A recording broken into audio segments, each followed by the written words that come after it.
अस्सलामुअलैकुम प्यारे बच्चों, क्या आप जानते हैं ईद ज़हरा क्या है और ये कब और क्यों मनाई जाती है?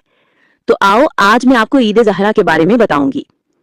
प्यारे बच्चों, 9 ज़िलहिज से लेकर 8 रबीउल अव्वल तक हम सोग मनाते हैं। इन दिनों में हम स्याह कपड़े पहनते हैं, खुशी नहीं मनाते बल्कि अपने मौला और बीबी को पुरसा देते हैं।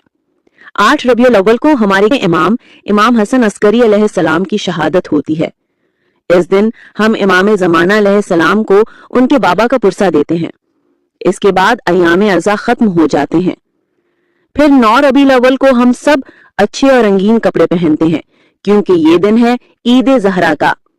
और प्यारे बच्चों, हम ईद ज़हरा इसलिए मनाते हैं क्योंकि बच्चों 9 रबीउल अव्वल को अमीर तार ने, जिनका करबला के जुल्म में बहुत बड़ा रोल था, उन्हें वासिले जहन्नुम करके उनके सर इमाम ज़ैनुल आबिदीन के पास तोहफे में भिजवाए। मेरे मजलूम इमाम के चेहरे पर 40 साल के बाद मुस्कुराहट आई और इमाम ने बीबियों से फरमाया कि अब सोग खत्म कर दिया जाए। इसीलिए हम 9 रबीउल अव्वल को ईद ज़हरा मनाते हैं।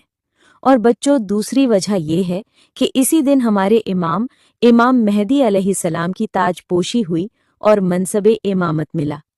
ईद ज़हरा का दूसरा नाम ईद शुजा भी है।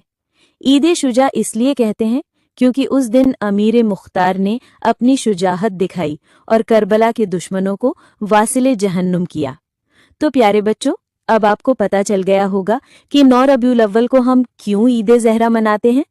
और प्यारे बच्चों, 9 रबीउल अव्वल को सोग खत्म करने का मतलब ये नहीं कि हम अपने मौला को भूल जाते हैं या अहले बैत का गम खत्म हो जाता है, बल्कि जो हमने 2 महीने 8 दिन मजालिस सुनी, उनसे जो सीखा उसको साल भर अमल में लाएंगे, उस पर अमल करेंगे और हम अपने मौला को और उनकी प्यास को, उनकी जुल्म को कभी नहीं भूल सकते। हमारी खुशियां और हमारे गम करबला के फलसफे से हटकर नहीं होते,